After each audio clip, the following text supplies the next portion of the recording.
Social మీడియాలో పరిచయాలు, ఇన్స్టాలో చాటింగ్లు, ప్రేమ అని పొరపడటం, ఆఖరికి ఇల్లు వదిలి ప్రియుడిని కానీ ప్రియురాల్ని కూడా కలవటానికి ఊరు వదిలి వెళ్ళిపోతున్నటువంటి పరిస్థితులు కూడా చూస్తున్నాం.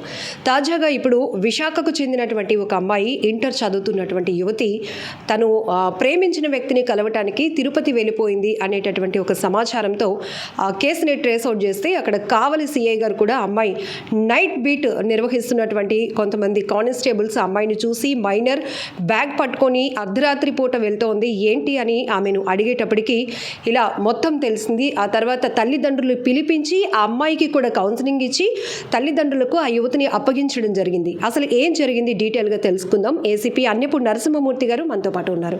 సార్, ఏం జరిగింది సార్? ఇక్కడ మనకి వైజాగ్లో ఏమైనా మిస్సింగ్ కేసు ఫైల్ అయింది సార్? వైజాగ్లో మా ఎంవిపి పోలీస్ స్టేషన్ లో ఒక మిస్సింగ్ కేసు నమోదైంది, మైనర్ గర్ల్. దాని మీద మా ఎంవిపి సిఐ గారు ప్రసాద్ గారు కేసు నమోదు చేశారు. ఆ తర్వాత అమ్మాయికి ఉన్న social media accounts, digital investigation ఇదంతా చేసేసరికి కావలి నెల్లూరు డిస్టిక్లో లొకేషన్ రావటం జరిగింది. తద్వారా వెంటనే ఆయన నెల్లూరు వాళ్ళకి ఎస్హెచ్ఓకి అలర్ట్ చేయటం, సిఐ గారికి అలర్ట్ చేయటం, అలాగే ఇక్కడి నుంచి మా టీంను కూడా అక్కడ పంపించడం చేశారు. అయితే అదే రోజు రాత్రి అక్కడ అమ్మాయి బస్ స్టాండ్లో ఉండటం, అక్కడ బీట్ వాళ్ళు అమ్మాయిని నోటీస్ చేయటం, అమ్మాయిని వెంటనే సంరక్షణలోకి తీసుకోవటం, తర్వాత మా వాళ్ళు కూడా పేరెంట్స్తో పాటు వెళ్ళి ఆ అమ్మాయిని సంరక్షణలోకి తీసుకొని తర్వాత పేరెంట్స్కి అప్పచెప్పడం జరిగింది. ఇవన్నీ కూడా దర్యాప్తులో చాలా ఎఫెక్టివ్గా వెంటనే చేసినందువలన ఫర్దర్ క్రైమ్ అనేది ప్రివెంట్ చేయగలిసాం.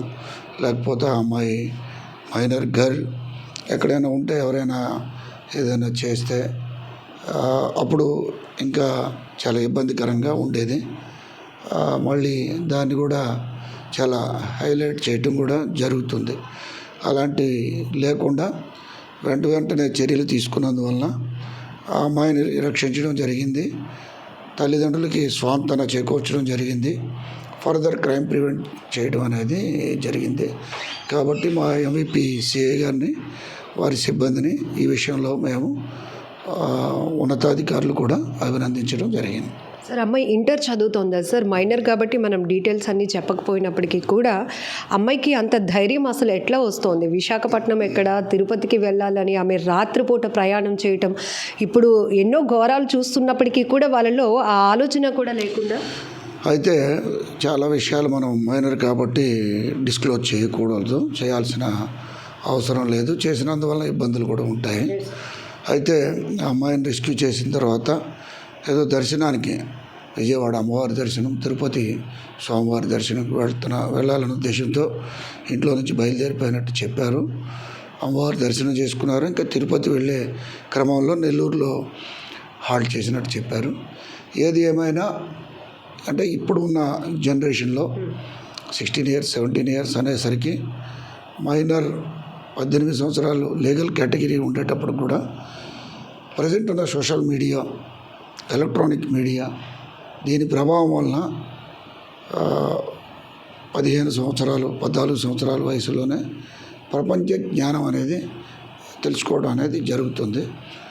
అలాగే దాని మీద సొంత నిర్ణయాలు తీసుకోవడం అనేది జరుగుతుంది. ఇంతవరకు పిల్లలు ఏంటంటే కొంత వయసు వచ్చే వరకు కూడా 20-21 సంవత్సరాలు, 22-25 వరకు కూడా డిపెండింగ్ అపాన్ ఫ్యామిలీ ఉండేది. తల్లిదండ్రులు వాళ్ళకి ప్రధానమైన మార్గదర్శకులుగా ఉండడం అనేది జరిగింది. ఇప్పుడైతే సోషల్ మీడియా ట్రెండ్స్, ఆధునిక జీవన పద్ధతులు, ఆధునిక సమాజ పోకడల వలన ఎర్లీగా అన్ని విషయాలు తెలుసుకోవటం, నాలెడ్జ్ పెంచుకోవటం, దాన్ని సొంత నిర్ణయాలకు ఉపయోగించుకోవడం జరుగుతుంది. ఇలా సొంత నిర్ణయాలు తీసుకున్నందువల్ల దాంట్లో ఉన్న కాంప్లికేషన్స్ తెలియవు, దాంట్లో ఉన్న కష్ట నష్టాలు తెలియవు. ఇప్పుడు ఆ పిల్ల ఇంట్లో నుంచి వెళ్ళిపోయింది. అంటే అబ్బాయి ఏమైనా అక్కడికి రమ్మన్నారా సార్, టెంపుల్కి వెళ్దామని? అవన్నీ కూడా దర్యాప్తులో ఉన్న విషయాలు. దానికి ఆ అమ్మాయి చెప్పిన విషయం మాత్రం తను ఒక్కరే వెళ్ళినట్టు చెప్పింది. ఏది ఏమైనా ఒక అమ్మాయి దర్శనానికి వెళ్ళాలంటే తల్లిదండ్రులకు చెప్తే ఆనందించి తీసుకెళ్తారు. ఈరోజు కాదు రేపు కాదు ఎల్లుండి తీసుకెళ్తారు. ఈ రోజుల్లో పిల్లల దైవ దర్శనం కోసం కోరితే ఏ తల్లిదండ్రులైనా సంతోషిస్తారు. సంతోషించి ఇలాంటి పిల్లలు మనకు ఉన్నందుకు అని గర్విస్తారు కూడా.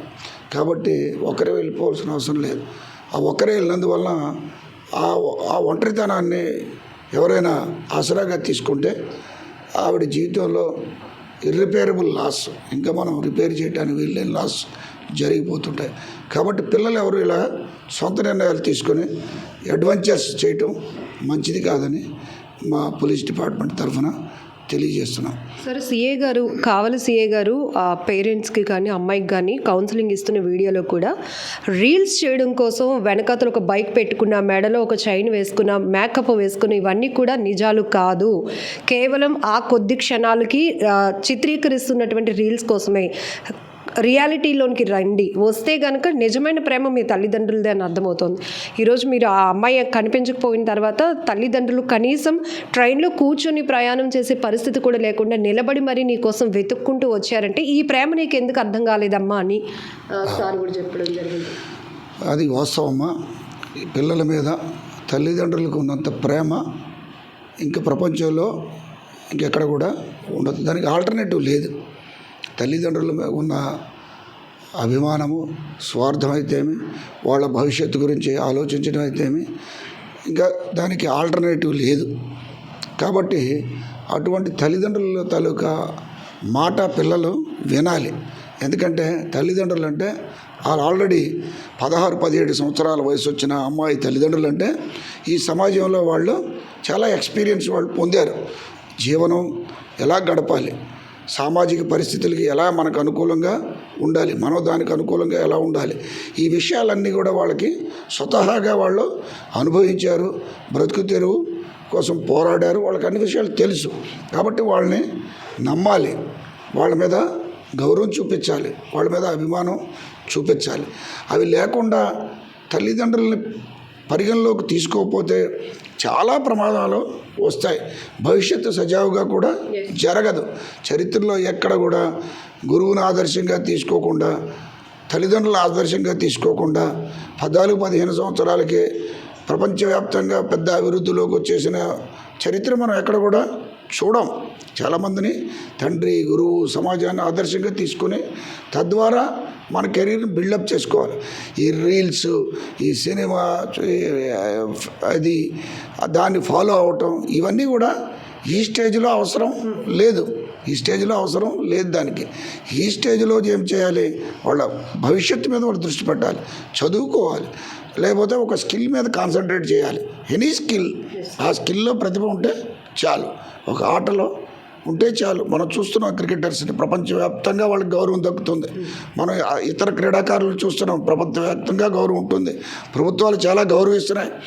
మంచి క్రికెట్లో ఆడిన వాళ్ళకి మనం గ్రూప్ 1 ఉద్యోగాలు ఇవ్వడం జరుగుతుంది, ఆస్తులు ఇవ్వడం జరుగుతుంది, డబ్బులు ఇవ్వడం జరుగుతుంది. ఆ విధంగా మనం అభివృద్ధిలోకి రావాలి తప్ప ఏమిటి రీల్స్ చేసి ఈ ఫాలోయింగ్ ఇవన్నీ చేస్తే ఏమొస్తుంది? సరే, ఇలాంటి ఎన్నో కేసులు మీరు చూస్తారు, కౌన్సిలింగ్ ఇస్తారు, పేరెంట్స్కి అప్పగిస్తారు. అయితే అవసరాలు, ఆకర్షణ, ప్రేమ, ఈ మూడింటికి మధ్య తేడా తెలియకపోవడం వల్లే ముక్కు ముఖం తెలియకపోయినా కూడా కొద్ది రోజుల పరిచయానికి కూడా వెళ్ళిపోతున్నటువంటి, వాళ్ళని నమ్మి వెళ్ళిపోతున్నటువంటి పరిస్థితి.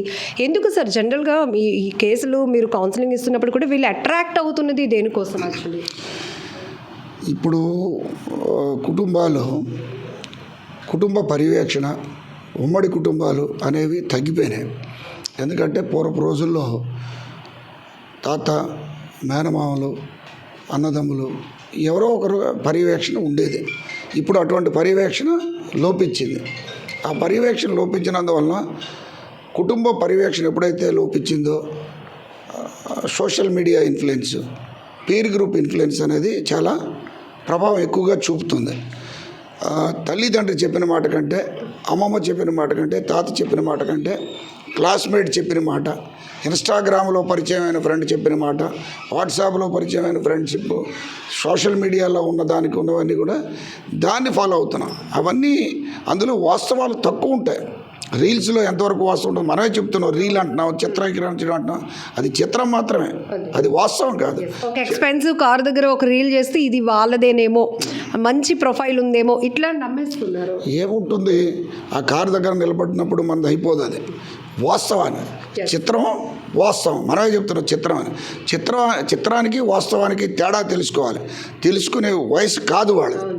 కాబట్టి వాళ్ళంతటా వాళ్ళు తెలుసుకోనప్పుడు ఎవరి ద్వారా తెలుసుకోవాలి? ఎవరి ద్వారా తెలుసుకోవాలంటే తల్లిదండ్రులు, టీచర్. ఇది పూర్వపు రోజుల్లో ఈ సమాజం చాలా, మన సమాజంలో మన చరిత్రలో గురుకులాలకి చాలా ఇంపార్టెన్స్ ఉండేది. గురువు దగ్గర విద్య, తల్లిదండ్రులు గురువు దగ్గర పెట్టేవారు. శ్రీరాముడిని గురువు దగ్గర పెట్టారు. గురువు కోసం సర్వత్రా చేశాడు ఆయన.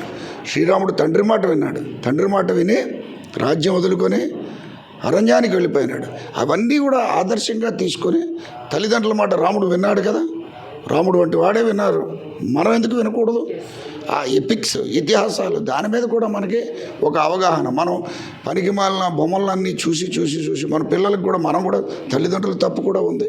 పిల్లలు అల్లరి చేస్తే ఫోన్ ఇచ్చేస్తాం, అన్నం తిరగకపోతే ఫోన్ ఇచ్చేసి వాళ్ళు ఆ ఫోన్ చూసుకుంటుంటారు, మనం నోట్లో ముద్ద పెట్టేస్తుంటాం. ఈ కంప్లీట్ అయిపోవాలి, ఈ ముద్ద పెట్టే కార్యక్రమం మనకి కంప్లీట్ అయిపోవాలని ఆతృతలో తల్లిదండ్రులు ఉంటారు.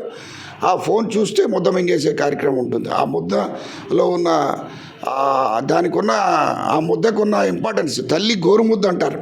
తల్లికి ఫీల్ ఉండాలి, గోరుముద్ద పెట్టినాడు, పిల్లకి ఫీల్ ఉండాలి. అటువంటివన్నీ కూడా మనం ఈ నగరీకరణ, ఆధునిక జీవన విధానం వల్ల మనం అవన్నీ కూడా వదిలేసుకుంటున్నాం. దానివల్ల మనం తల్లిదండ్రులు అనేవాళ్ళు prime caretakers of the children.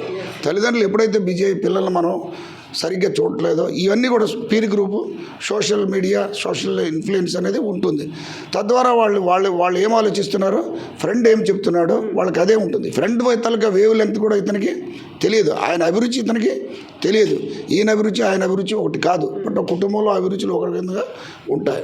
Sir, జనరల్గా ఒక మంచి మాట ఉంటుంది, నీ ఫ్రెండ్ ఎవరో చెప్పు, నువ్వెవరో నేను చెప్తాను అన్నట్టు, ఇంగ్లీష్ కొటేషన్లో. ఇలానే ఇప్పుడు పేరెంట్స్ కూడా టీనేజర్స్ పైన అబ్జర్వేషన్ తగ్గుతోంది. ఫ్రీడమ్ ఇస్తున్నాము, రెస్ట్రిక్ట్ చేయకూడదు వీళ్ళని అనుకుంటున్నారు, కానీ వాళ్ళు ఎవరితో మాట్లాడుతున్నారు, ఫోన్లో ఎంత టైం స్పెండ్ చేస్తున్నారు, వాళ్ళ కాంటాక్ట్స్ ఏంటి, దీనిపైన మీరు? అది కూడా పేరెంట్స్ కూడా నేను నా అబ్జర్వేషన్ రైట్ అవ్వచ్చు, రాంగ్ అవ్వచ్చు. చాలామంది పేరెంట్స్ పిల్లల్ని ఇవన్నీ మీరు చెప్పినవన్నీ వెరిఫై చేయడానికి కూడా అంత పేరెంట్స్ కూడా అంత కమాండ్ కానీ అంత స్వేచ్ఛ కానీ ఉండట్లా. న్యూక్లియస్ ఫ్యామిలీ 1 or 2 గట్టిగా ఎక్సర్సైజ్ చేయలేకపోతున్నారు. ఇప్పుడు ఇదే కేసులో చూస్తున్నాం, ఎక్కడికో ఆ పిల్ల వెళ్ళిపోయింది. ఎంత బాధ పేరెంట్స్. కాబట్టి ఇంకా పేరెంట్స్ అడ్వెంచర్ చేయలేకపోతున్నారు. ఈ ఫోర్స్ చేయాలి పిల్లల మీద కోప్పడాలి, పిల్లల్ని కొట్టాలి, తిట్టాలి అనేది ఇంకా ఆ కాన్సెప్ట్ పోయింది. పూర్వం టీచర్ కొట్టేవాడు, ఇప్పుడు టీచర్ కొడితే కుదరదు. కాబట్టి తల్లిదండ్రులు కొట్టేవారు, ఇంట్లో అత్తమామలు కొట్టేవారు, తాతలు కొట్టేవారు, మేనమామలు కొట్టేవారు. మేమంతా మేనమామల దగ్గర, తాతల నాన్నమ్మల దగ్గర, చిన్నాన్న పెదనాళ్ళ దగ్గర తన్నులు తినే బ్యాచ్. మేము కూడా తన్నులు తిన్నందువల్ల ఒక దారిలో పడ్డాం, లేకపోతే ఈ స్థితికి రాము. ఎక్కడో పుట్టాము, పల్లెటూరులో బురదలో పుట్టి ఒక స్థాయిలో కూర్చున్నామంటే చాలామంది గురువులు ఎఫర్ట్, తల్లిదండ్రుల ఎఫర్ట్, కుటుంబ సభ్యుల ఎఫర్ట్ మన ఇలా మౌల్డ్ చేయడానికి ఉపయోగపడింది. కానీ ఈరోజు మనం పేరెంట్గా దాన్ని మనం ఎన్ఫోర్స్ చేయలేకపోతున్నాం. దానికి రకరకాలైన కారణాలు ఉన్నాయి. Parenting is a very very difficult task నా. ఇంకా నా దృష్ట్యా పేరెంటింగ్ అనేది చాలా క్లిష్టమైన ప్రక్రియ, చాలా క్లిష్టమైన బాధ్యత. మిగతాది కావాలంటే పేరెంట్గా నేను ఎంసెట్ రాసి, పేరెంట్గా నేను నీట్ రాసి సీటు తెచ్చుకోవడానికి చదివి తెచ్చుకోగలనేమో తప్ప, పేరెంట్గా 2 పిల్లల్ని సవ్యమైన దారిలో పెట్టడం అనేది చాలా కష్టమైన పని. దానికంటే ఇది చాలా కష్టమైన పని. ఎందుకంటే మనం సెపరేట్ బెడ్రూమ్స్, సెపరేట్ జీవన విధానం, అందరం కలిసి తినే పరిస్థితి లేదు, అందరం కలిసి ఉండే పరిస్థితి లేదు. ఎక్కడో పెట్టడం, ఏదో హాస్టల్లో పెట్టడం, ఏదేదో రకరకాలైన మన పిల్లడు చాలా వృద్ధిలోకి రావాలనే తాపత్రయం ఉంటుంది తండ్రి కోరిక అది, తల్లి కోరిక అది. దాన్ని ఆ పిల్లోడు దాన్ని ఆ పిల్ల కానీ ఆ మోటివ్ని సరిగ్గా అర్థం చేసుకోక తల్లిదండ్రులు ఎప్పుడైతే దూరంగా ఉంటున్నారో వాళ్ళ పర్యవేక్షణ లోపిస్తుందో ఫ్రెండ్స్ ఇన్ఫ్లుయెన్స్ అయిపోతున్నారు. ఫ్రెండ్స్ సోషల్ మీడియాలో ఫ్రెండ్, ఈ ఊర్లో ఉన్న నాకు ఇంకేదో ఊర్లో ఉన్న అతను ఫ్రెండ్, ఆయన అభిరుచి ఏంటి, ఆయన బ్యాక్గ్రౌండ్ ఏంటి, ఆయన ఏంటి, ఆయన కాలక్రమేణ కార్యక్రమాలు ఏంటి, ఆయన స్టాండర్డ్ ఏంటి, ఏమీ చూసుకోం మనం. జస్ట్ అక్కడ ఇక్కడ చిత్రం, ఇక్కడ వాస్తవానికి చాలా దూరంగా ఉండి చిత్రానికి చాలా దగ్గరగా ఉన్నందువల్ల ఇలాంటి రకమైన అభిప్రాయాలు కలిసి అక్కడ ఇక్కడ ఫాలో అవటం, అక్కడ చేసినట్టు ఇక్కడ చేయటం, వాళ్ళు వీళ్ళు రకరకాలైన రోజు మనం సమాజంలో చూస్తున్నాం.